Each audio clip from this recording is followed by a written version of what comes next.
Bom, em 1986 eu comecei a criar matérias trazendo na pauta a bicicleta. Então aqui foi uma viagem que nós fizemos. Eu trouxe praticamente o mountain bike no Brasil nessa época, junto com o Rio de Janeiro, o Marco Ripper, né? Fazendo viagens e tudo mais. Então aqui a gente já estava viajando, matérias de jornais e revistas. Isso em 86. E nessa mesma viagem, quando eu voltei, por exemplo, nós fomos no vagão do metrô, falei, o metrô pode entrar de bicicleta. Aí botamos a bicicleta dentro do metrô, e porque eu falei que podia, entrou em 86. Em 1990, o metrô veio com uma regra dizendo que bicicleta não podia. Quer dizer, a gente forçou uma barra na época, colocamos no ar um cicloturismo, e já vieram, 4 anos depois, o metrô oficialmente proibiu.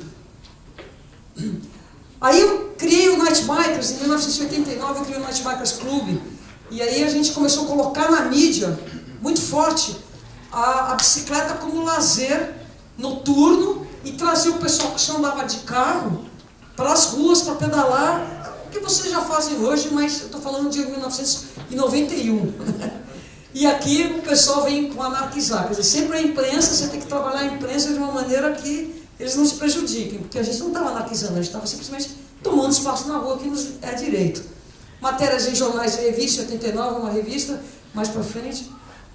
Acho que está dando loop. Demora um pouquinho. Pode. Vai indo. Então, essas aqui são revistas na mesma época, que a gente tinha um evento mensal, chamado Night Bikers Night. Não está indo, né? Pode ir indo. Aqui, eu não sei se vocês querem ver um vídeo. A gente conseguiu colocar na mídia, na década de 90, a bicicleta, tendo um foco da bicicleta como lazer. Por quê? Porque se eu puxasse o papo de bicicleta como meio de transporte, que já era uma coisa que a gente usava, que já era o foco do nosso trabalho, nós seríamos execrados. Então a gente teve que pintar a bicicleta de uma maneira mais bonitinha. Pô, bicicleta como lazer. Tem vários vídeos interessantíssimos, assim, que são realmente históricos. Esse, por exemplo, é um programa da Regina Casé, na Globo, em que eles fazem, os cariocas tiram sarro dos paulistas, a gente pedalando à noite da cidade. Mas o que é interessante é que a gente é o texto já colocando a bicicleta como meio de transporte de forma subliminar, e já colocando a bicicleta como uma ferramenta de inclusão, sem assumir isso, porque a classe média paulistana, ela é muito retrógrada. Vamos para frente, esquece aí, você não vai conseguir. Aqui também, um outro programa, aqui agora, 1992, falando do Night Bikers, aqui agora é um programa super sensacionalista, e ele traduzindo a bicicleta, vocês vão ver nessa matéria que tem já bicicletas de meio de transporte, bicicletas completamente fashion, no meio dos Night Bikers. Quer dizer, a gente já tinha toda uma proposta que é a mesma de hoje, nós estamos falando de 1992, olha o tempo que demorou para que a gente conseguisse fazer isso. Em 1992, a gente criou esse evento chamado Night Bikers Night, onde nós saímos à noite. Todos esses desenhos são do Reinaldo Berto, que até hoje está conosco. A gente saía em grupos com passaporte, e as pessoas iam fazendo um consumo marketeado. Então você tinha um passaporte, a gente pedalava junto, você tinha um direito a um shopping. A gente era bastante bebum naquela época, inclusive menor de idade não podia naquela época entrar conosco. E aqui a gente sempre teve os guias voluntários. Essa turma daqui toda já é PhD, neurocirurgião, tem todo um histórico de vida super grande. Então, a profissão tesão. Guia Night Bike, a profissão tesão, que era a total valorização do voluntário que estava lá, para direita, levando o pessoal para pedalar e experimentando o que é rodar nas cidades, nas ruas da cidade. Em 1992, naquela época, veio o ITC em São Paulo e fizeram um grande trabalho junto conosco, nessa questão esse daqui era o pessoal dos guias, esse pessoal esse daqui está na ProPartes, esse daqui é um preparador físico, o SamiW tem a empresa dele, esse daqui mora em Nova York, só pegar, esse aqui é o Reinaldo Berto, que é o nosso desenhista até hoje, e aí vai, esse pessoal todo está pedalando até hoje, de alguma maneira ou de outra. Esse é o Roberto, que é o nosso cartunista, que é o que está fazendo todos esses desenhos aí. É engraçado como ele já maturou, né? Isso daqui é uma tiração de sarro, a função do guia Night Biker, né? Para direita, para direita, para direita. Aqui Aqui já é totalmente perto do... Já estávamos junto com o pessoal do ITC em São Paulo, nos ajudando, trazendo todo o conceito cycle chic, que na verdade a gente nem gosta de usar esse termo, porque esse termo foi importado enquanto a gente já estava totalmente trabalhando essa ideia de ir para trabalho de bicicleta, totalmente green. Reinaldo Berto desenhando isso em 92.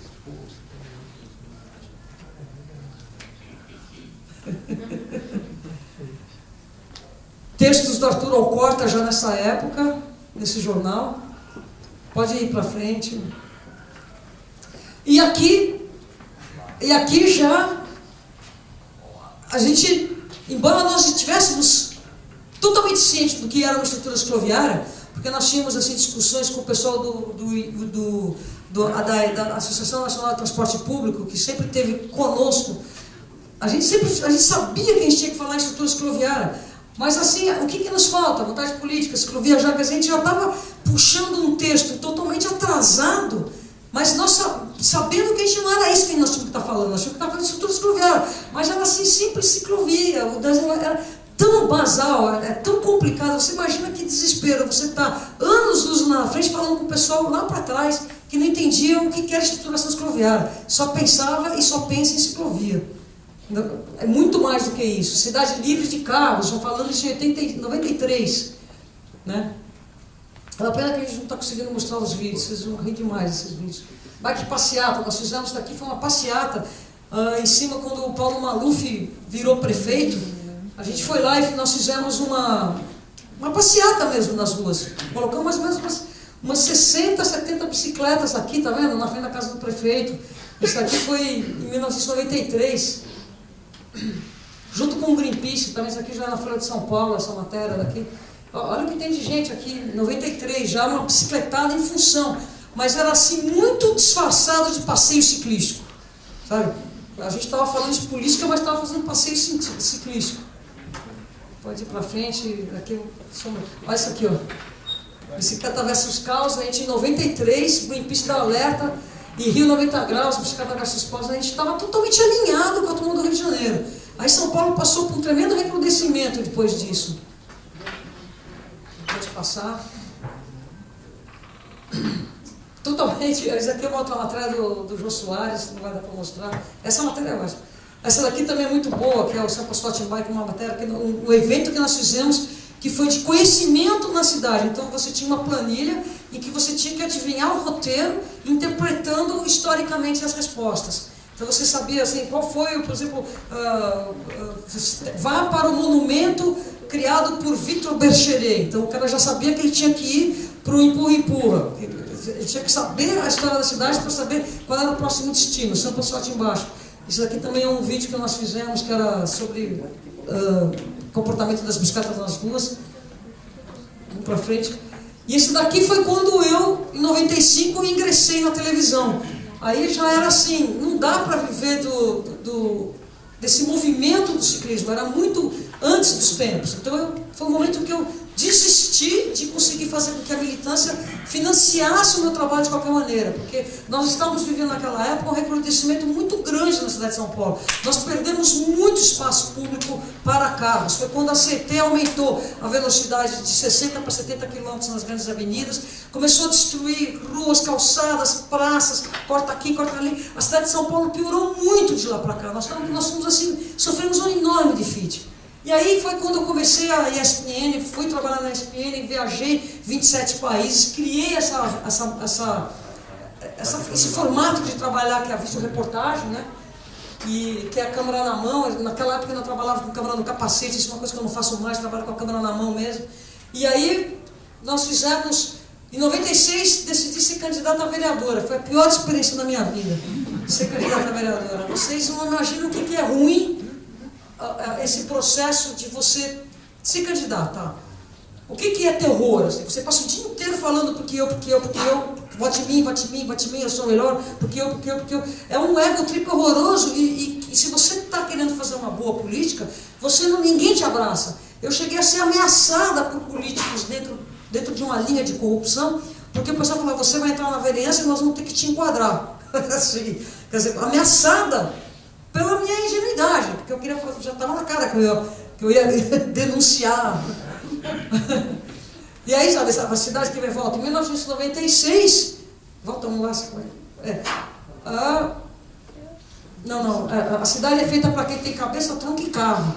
Né? Que é essa definição que eu criei, que eu fui execrado na arquitetura da cidade de Niemeyer, né? Que é Brasília, né? Até hoje. Então, imagine, em 96 sai candidata dessa maneira, né? Fui a vereadora 96, mas esse aqui esse é um vídeo maravilhoso. Em 98, é uma pena que eu não estou conseguindo mostrar vocês. Em 98, o que aconteceu? Nós fizemos, novo Código de Trânsito Brasileiro reconheceu a bicicleta, por fim, porque até então a bicicleta só entrava para ser proibida. Se você vai ver as plaquinhas das bicicletas, as plaquinhas de trânsito, a quarta placa, ou quinta, está escrito proibido bicicleta. Aí a placa que permite bicicleta está lá embaixo, porque ela foi anexada neste novo Código de Trânsito Brasileiro. Só existia uma placa aludindo da bicicleta que era proibida. Então, o que aconteceu? Em 1997, quando o Código de Trânsito foi votado e aprovado em Brasília, me fizeram uma matéria na Folha de São Paulo. Me perguntaram, e aí, o que você achou do código? E eu, ingênuo, não sei, o que tem? Tem que... precisa de espelhinho, precisa de campainha. E aí, fala de capacete? Não, então eu acho uma porcaria esse código. Assim, eu dei uma entrevista para a Folha de São Paulo sem ler o Código de Trânsito Brasileiro em 1997, e aí toda a imprensa se pautou contra o código. Começou a falar mal. Aí veio a TV 2, Cultura, fazer uma matéria conosco. Seguimos na linha, o código é horrível, o código é uma porcaria, a gente não está achando certo. Pô. Falei sem estudar. Aí, uma revista da 89, de uma rádio lá de São Paulo chamada 89 FM, uma revista de rock. Renata, você não quer escrever sobre o código? Claro, manda o código aqui. Quando eu li o código, eu percebi, Renata, você cagou. Você realmente fez um desserviço na mídia brasileira. Você pautou toda a mídia contra o Código de Trânsito Brasileiro, que é responsabilidade. Primeiro, reconhece a bicicleta. Segundo, responsabiliza o motorista, naquele artigo 29, que responsabiliza quem está com o trânsito, com o veículo mais pesado, em cima de quem está mais leve. E que reconhece a bicicleta como meio de transporte, dá direitos, dá preferência e pretenderia, né, ser um pouco mais responsabilista em cima dos atos de quem está no veículo mais pesado. Falei, puxa vida, eu vou ter que fazer alguma coisa para reverter esse enorme erro que eu fiz. O que nós fizemos?